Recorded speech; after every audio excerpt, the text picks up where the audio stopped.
Welcome to Tej education. Police भर्ती परीक्षा के लिए आज हम जीके का सेट नंबर 4 लेकर आए हैं। आपको हमारी हर क्लास का पीडीएफ वीडियो के नीचे डिस्क्रिप्शन में मिल जाएगा और साथ ही साथ कमेंट सेक्शन में भी हम आपके लिए लिंक डाल दिया करेंगे। आप तेज एजुकेशन ऐप ज़रूर डाउनलोड कर लें, जहां आपके लिए फ्री टेस्ट उपलब्ध हैं और पीडीएफ की ढेर सारी लिंक्स डली हुई हैं। देखिए, सबसे पहला प्रश्न है कि भीमबेटका की गुफाओं की खोज निम्नलिखित में से कब हुई। तो आप याद रखना कि भीमबेटका की जो गुफाएं हैं ये हैं कहाँ पर, ये हैं रायसेन में और इनकी खोज हुई 1957-58 में। प्रश्न है कि धौलावीरा कौन से राज्य में स्थित है। तो आप याद रखना कि धौलावीरा गुजरात में मौजूद है।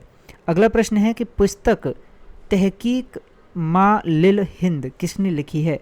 तो आप हमेशा याद रखना कि पुस्तक तहकीक माँ लिल हिंद जो है यह अल बरूनी लिखी है। ठीक है, किसने भाई? अल बरूनी ने। नेक्स्ट प्रश्न है कि दास वंश की स्थापना निम्नलिखित में से किसने की। तो आप याद रखना कि दास वंश की स्थापना कुतुबुद्दीन ऐबक के द्वारा की गई।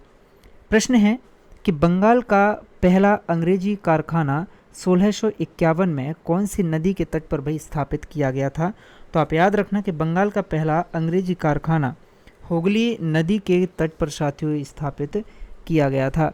प्रश्न है कि स्वतंत्रता के बाद भारत की संविधान सभा के अध्यक्ष निम्नलिखित में से कौन थे। तो आप याद रखना इसका सही जवाब होगा साथियों डॉक्टर राजेंद्र प्रसाद। ठीक है, विकल्प ठीक है, डॉक्टर राजेंद्र प्रसाद जो कि अगले पेज पर है विकल्प। ठीक है, तो राजेंद्र प्रसाद जो है भारत की संविधान सभा के अध्यक्ष थे। अगला प्रश्न देखिएगा आपकी स्क्रीन पर है कि भारतीय संविधान में शामिल स्वतंत्रता, समानता और बंधुत्व के सिद्धांत कौन से देश के संविधान से लिए गए हैं। तो आप याद रखिएगा यह फ्रांस के संविधान से साथियों लिए गए हैं स्वतंत्रता, समानता और बंधुत्व के सिद्धांत। प्रश्न है कि महाराष्ट्र और गुजरात राज्यों का गठन कब हुआ। तो आप हमेशा याद रखना कि महाराष्ट्र और गुजरात राज्यों का गठन साथियों वर्ष 1960 में हुआ। निम्नलिखित में से कौन सा विषय समवर्ती सूची के अंतर्गत आता है। तो आप याद रखना समवर्ती सूची के अंतर्गत साथियों वन आते हैं। अगला प्रश्न है कि संविधान का कौन सा भाग है इसके निर्माताओं की भावना और आदर्शों को दर्शाता है। तो संविधान की निर्माताओं की भावनाओं और आदर्शों को जो दर्शाता है वो है साथियों संविधान की प्रस्तावना। ठीक है, प्रश्न है उस निश्चित मार्ग को क्या कहा जाता है जिस पर कोई ग्रह सूर्य के चारों ओर घूमता है। तो आप याद रखना इसे साथियों कहा जाता है कक्षा। अगला प्रश्न है कि सूर्य या अन्य तारों की ऊर्जा स्रोत क्या है भाई। तो सूर्य का या फिर अन्य तारों की ऊर्जा का स्रोत है साथियों नाभिकीय संलयन। प्रश्न बनता है कि भारत देश का दक्षिणतम बिंदु भाई निम्नलिखित में से कौन सा है। तो आप हमेशा याद रखना कि भारत देश का जो दक्षिणतम बिंदु है साथियों ये है आपका इंदिरा पॉइंट। अगला प्रश्न बनता है कि माउंट गॉडविन ऑस्टिन की ऊंचाई कितने मीटर है। तो आप याद रखना कि माउंट गॉडविन ऑस्टिन की जो ऊंचाई है ये है साथियों 8611 मीटर। अगला प्रश्न है कि सूरत से होकर बहने वाली नदी कौन सी है। तो आप याद रखना सूरत से होकर बहने वाली जो नदी है साथियों ये है हमारी ताप्ती नदी। अगला प्रश्न है कि आधुनिक अर्थशास्त्र का जनक निम्नलिखित में से किसे माना जाता है। तो आप याद रखें कि आधुनिक अर्थशास्त्र का जनक एडम स्मिथ को माना जाता है। प्रश्न है कि भारतीय अर्थव्यवस्था के संदर्भ में निम्नलिखित में से कौन सा माध्यमिक क्षेत्र के अंतर्गत आता है। तो आप याद रखना कि माध्यमिक क्षेत्र के अंतर्गत भाई उद्योग आते हैं।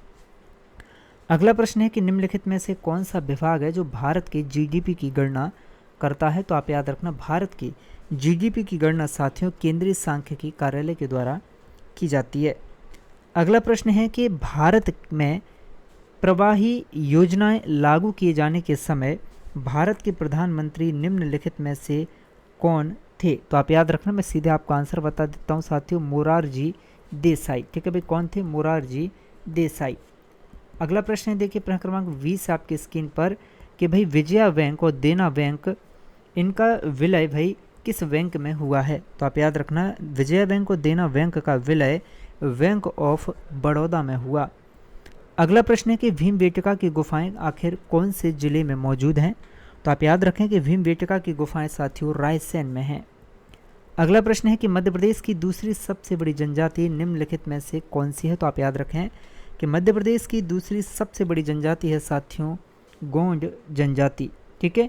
अगला प्रश्न है कि वर्ष 1930 के जंगल सत्याग्रह में मध्य प्रदेश के किस आदिवासी क्रांतिकारी ने महत्वपूर्ण भूमिका साथियों निभाई? तो आप याद रखना, ये है गंजन सिंह कोरकू ने महत्वपूर्ण भूमिका निभाई जंगल सत्याग्रह में। जंगल सत्याग्रह कब हुआ साथियों? वर्ष 1930 में। अगला प्रश्न है कि मध्य प्रदेश सरकार के राष्ट्रीय लता मंगेशकर पुरस्कार 2018 के लिए कौन से भारतीय संगीतकार को भाई ये दिया गया था? तो आप याद रखना, ये दिया गया था भाई कुलदीप सिंह को। प्रश्न है कि मध्य प्रदेश के किस कवि को भारत का शेक्सपियर भाई कहा जाता है? तो आप याद रखिएगा कि भारत का शेक्सपियर साथियों कहा जाता है हमारे कालिदास जी को। ठीक है, विकल्प ए इसका सही जवाब है। ठीक है, अब आपको ये भी बता देना है कि कालिदास अकादमी भाई कहाँ पर है। ठीक है, कालिदास अकादमी कमेंट करके सब लोग बताइएगा, और प्लेलिस्ट में जाकर अति संभावित प्रश्न आप जरूर देखिएगा। रोजाना एक 25 प्रश्नों का सेट हम आपके लिए लेकर आ रहे हैं। मिलते हैं आपसे नेक्स्ट सेशन में, तब तक के लिए जय हिंद, जय भारत, जय महाकाल साथियों।